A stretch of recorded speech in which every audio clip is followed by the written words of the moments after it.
I started playing Guild Wars 2 a little over 50 days ago, and pretty much every day since then, I've played for 30 minutes to an hour.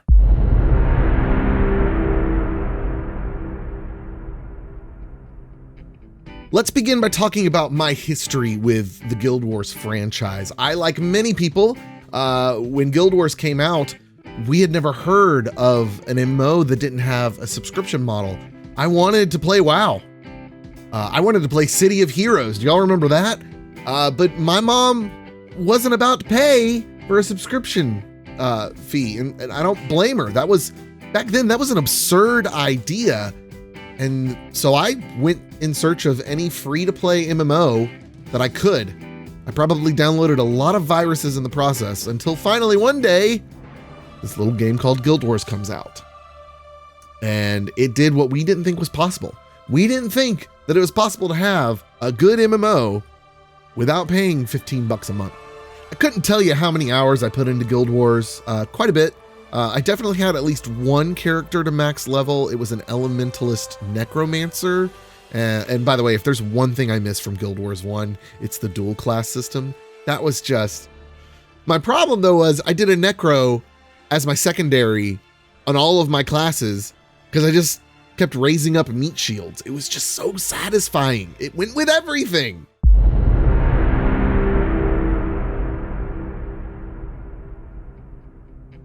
Let's fast forward a few years, and I'm married now, and I can make my own financial decisions. As an adult, if I want a cookie, I have a cookie. Okay?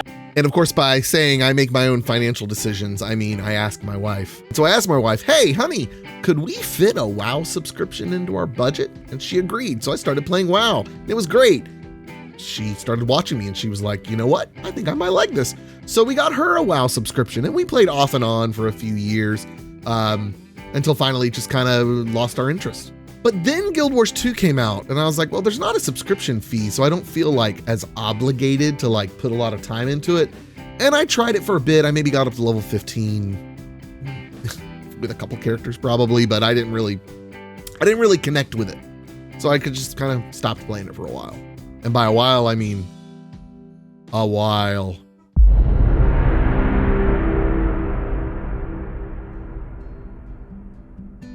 So as many of us, a few months into the pandemic, I got an itch to play an MMO.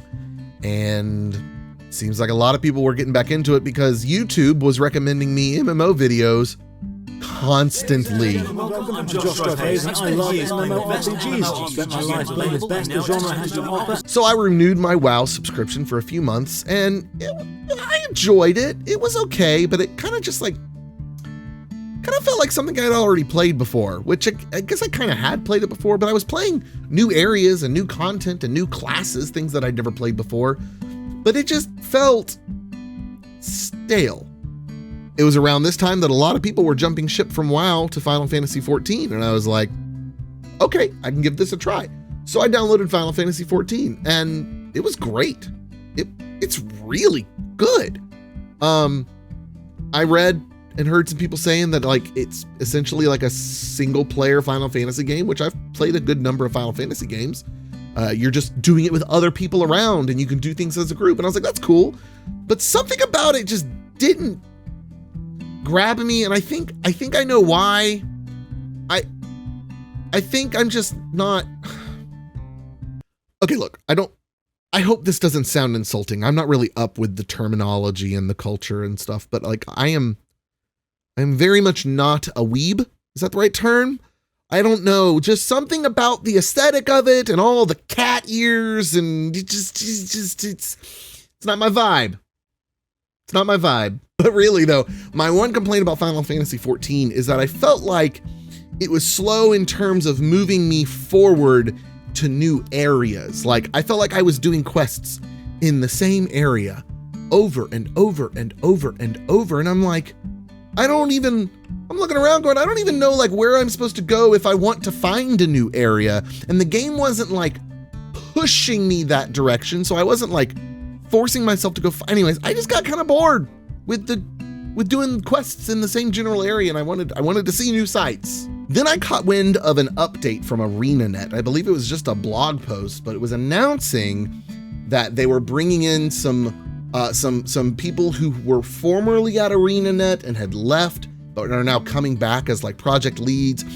I don't really know who the people are. I just liked the idea of it, and there was a lot of passion in the article, and a lot of passion for kind of reviving Guild Wars 2 and just a lot of good stuff that I liked. And it also mentioned that there was a new update coming out, a new expansion called End of Dragons.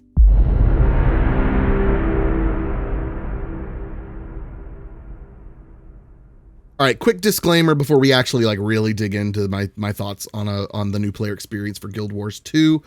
I'm going to focus a lot more time on negatives.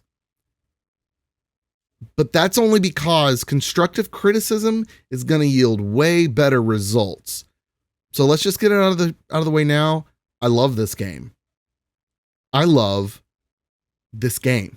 I discovered very early on that Guild Wars 2 is, quite frankly, the best MMO for like short bursts of play. So if you're like really busy like me, it's really easy to hop into Guild Wars 2 and play for 10 minutes, accomplish a few things, or just spend 10 minutes playing around with different die combinations. I don't know. After playing for a little bit, I figured out two things. One, I was really enjoying the game, and I knew it would be really easy to make fun content for. And two, I learned that there was a severe lack of Guild Wars 2 content creators out there, especially those doing a Let's Play format of the game, and especially those doing a blind playthrough. Now, as a content creator, and I historically have done like a lot of Minecraft, if you find a game that has a lot of momentum and has a really decent sized audience, but doesn't have a lot of content creators, that is the white whale of a game. That is the situation we all long for.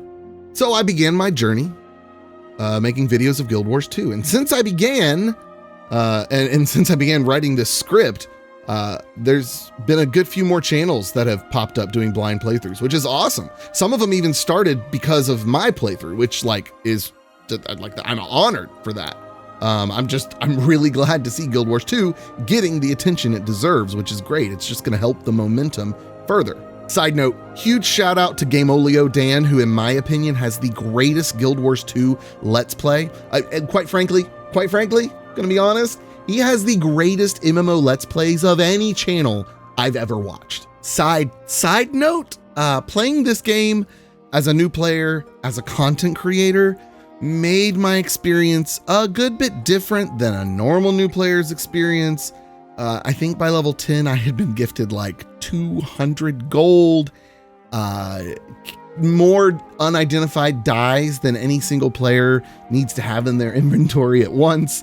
So I acknowledge that my new player experience is not perfect, but it's documented. So I think there's value in that. Side note, I blame my horribly cluttered inventory on all of these gifts. So my full inventory is your fault. Not mine, your fault. Not mine, yours.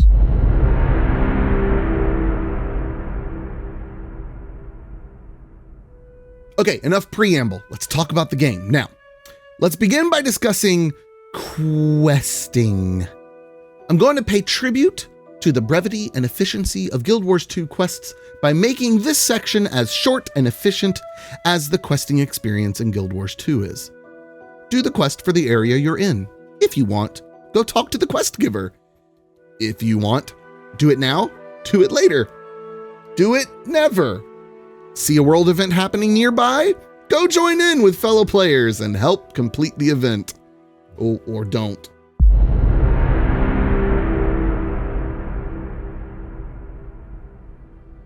Leveling in Guild Wars 2 is fast. Maybe too fast? I'm not really sure where I land on that, but it's fast. I do like, though, how you're given tutorials and information like through pop-ups very gradually. Every time you level up, there's a new tooltip to read or a new skill unlocked. I also like how it doesn't force you to dive into these new systems. It just kind of lets you know that it exists, tells you what it's for, and where to find it when you're ready to click on it. On the flip side, there are a lot of mechanics that Guild Wars 2 takes a long time to explain, if it explains it at all. Thankfully, there's a /wiki command that you can type in to look stuff up, and that's amazing. My viewers are going to chime in the comments and say, yeah, I wish Kyle would use the /wiki command. Why would I use the /wiki command when I can just ask you for the answer, and then you leave it as a comment, and that comment feeds the YouTube algorithm and gets me that sweet, sweet, sweet YouTube algorithm juice. While we're on the subject of all these different mechanics and layers to the game that a new player needs to learn, wanted to bring up, there was a Reddit thread where they were discussing, myself and other new content creators kind of celebrating us and everybody wanting to share who they've been watching and who they've discovered. And there was one comment that pointed out that they were frustrated that these new content creators in the beginning of their playthrough weren't taking the time to like click through all the menus and see what everything is available and stuff. And I would submit to this person that while yes, as a new player, if I were to click through all the menus, I'm sure there are things I would learn, but my goodness, I would be really confused. There are a lot of currencies and terms and things that you don't know in the beginning. I don't know what a laurel is. I'm still not 100% sure what a laurel is. I know it's a currency. I don't remember where I spend it. But my point is, that would not be helpful. Also, it's not terribly entertaining to watch, just to be completely honest. But even if I wasn't making videos, that's not what I would do. I would kind of just go with the flow and do what the game is encouraging me to do. And in the case of Guild Wars 2, they want a new player to experience the best part of the game, the combat.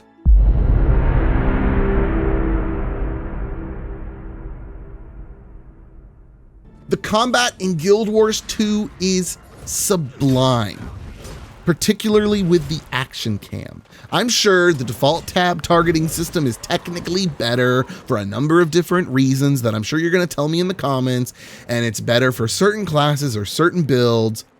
I don't care. The action cam is hands down more fun. This is an objective truth. If you don't agree with me, I'm sorry, but you're wrong. The combat animations are smooth and transition well from one to another. The sounds are crisp and punchy. One thing I really like in particular about the combat and the animations is that like the two-handed weapons, the big hammers, they feel like they have weight. You can feel and see your character struggling to get the initial momentum up with their hammer as they go to swing it. It is just, I do have one minor complaint about the combat, and it's not really about the combat per se, but I'll say it kind of is. It's a bit too easy in the beginning, especially. The beginning of the game is a little too easy, and you can just sit back and rest on your laurels. Is that a funny pun? I don't know. You can rely on the auto attacks, but then all of a sudden you're introduced to a world boss or something, and it's like, oh, you mean I have to use my skills down here? Oh, well, I haven't been doing that. So I think the game could implement more challenge more gradually and sooner, because it is pretty easy in the beginning. And while we're on the subject of complaints, let's give my one constructive criticism of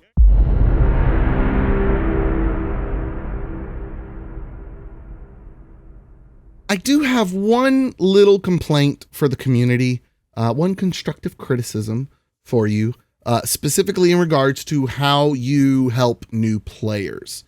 I apologize. This is going to take a hot minute to get through, but I feel like for most of the people watching this is what you're going to learn from the most. It all started around day 12. I'd been trying out various weapon combinations and really hadn't found one that I liked. And I was certainly nowhere close to mastering any of them. And that's when the community kind of left me in the dust. They start telling me about all these different patterns and sequences to do with the weapons and utility skills to throw in there. And I'm like, hold on. And then they start telling me about combos. The game hadn't even told me about combos yet.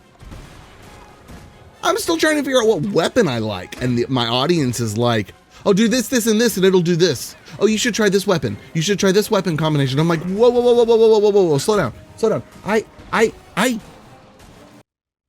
don't even know which one I like yet. So let's take a moment to look at the progression of combat and how you learn combat in Guild Wars 2, which, as I've already said, is the best part of the game. Step 1, you learn how to auto attack and you learn how to dodge. It's pretty simple, pretty basic. Then step 2, you start adding special attacks into the mix. Okay, not too hard. But then step 3, you gotta kind of like figure out how all the different special attacks work together. And then step 4, you get a new weapon. And you got to go back and do step 3 all over again. And then you get another new weapon and you got to go back to step 3 again. And then you get dual wielding. And suddenly you got all these weapons in your inventory and you're like, wait, I can mix and match these? And it's new skills like available to me at different times. And like, it's a lot. So my recommendation to you, the community, the veterans with new players is slow down. Be cognizant of where they are in the progression of learning combat. Specifically, where are they in their comfort level and their understanding? Because just because they understand what an attack does doesn't mean they're going to remember in the moment of combat. Does that make sense? So go a little bit slower. Don't start teaching them combos before they've decided on, hey, I really like dagger, which dagger, the best for a thief. Just saying. Speaking of combos, let's keep riding this for a little bit. Speaking of combos, I had lots of viewers telling me, hey, you should do combos. And they tried explaining to me how to do combos. Listen, y'all are really bad. And I say y'all, I mean the entire Guild Wars community is really bad at explaining combos. And I'll tell you what it is that you do wrong. You don't explain it in a broad sense well. You explain it in a detailed sense. Like I can find videos of, I don't know, Wooden Potatoes or Muckluck or whoever talking about combos. But they're talking about all this high level combo stuff like this, what are they called? They're called, combo, I have it written in here. See, I don't even remember. Combo fields. This creates a combo field, and when combined, or this creates a such and such combo field, when combined with this finisher will create this combo. And they're giving me details. They're saying A plus 1 equals A1. They're saying C plus 2 equals C2. They're telling me all the details, but not once did I clearly understand from anyone, not in comments, not in videos, that any combo field followed by any combo finisher makes a combo. Start with that. No one really said that in a clear way that I understood it. I think they said it in a way that made sense to a veteran, but not a new player. And this was probably the one thing that was being taught to me in a really poor way. And it wasn't, not even just my viewers. Take it up with the big guys. Wooden Potatoes, all those people doing all those high level tutorials. This is another one of my little complaints about the community, and this is more the content creators than the community. There's a lot of great videos on Guild Wars 2, but it's all level 80 stuff. I need to understand it at a level 20, at a level 30, at a level 40 perspective. And a lot of times these content creators are talking about stuff. I'm going way off script right now, by the way. There's a lot of these content creators that are talking about stuff that is level 80 content, but they don't make that super clear. And so a new player, I'm thinking, oh, I can go do the, oh no, I can't go do this. Wait, do I have to wait till level 8? Oh, I have to do this at level 80. Oh, that's okay. I'll just wait. I have one more complaint, and this may not feel like a new player perspective complaint, but it really is. We got to talk about this sepia filter.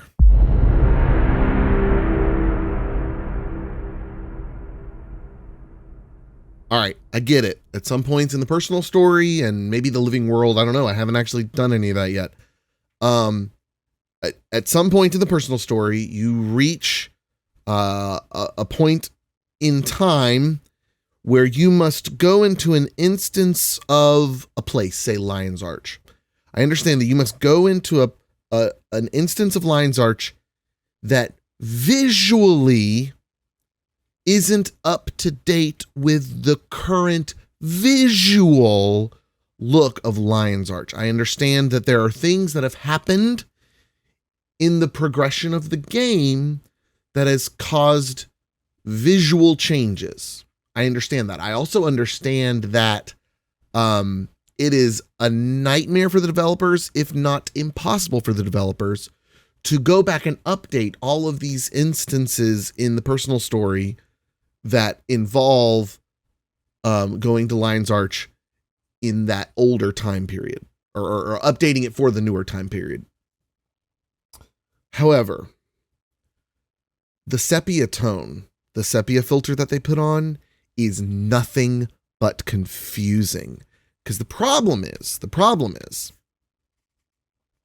sepia for entertainment forever has been used to either denote that it's a flashback, that it's you have gone back in time, or that you're in Mexico. Okay, it means one of those three things. And none of those things are true. Now, I made this complaint in the video, and a lot of my viewers said, no, you are going back in time. No, I'm not. Your character in the personal story does not go back in time. The world around you visually exists in a previous time period, but at no point does your character go back in time. I think doing the sepia filter was a really bad design choice because it doesn't communicate what should be communicated. And honestly, as a new player, I don't know that I would have noticed that Lion's Arch looked different all of the sudden in the instance. I did, however, notice the sepia, and it made me question, why does it look like this? It didn't make any sense to me.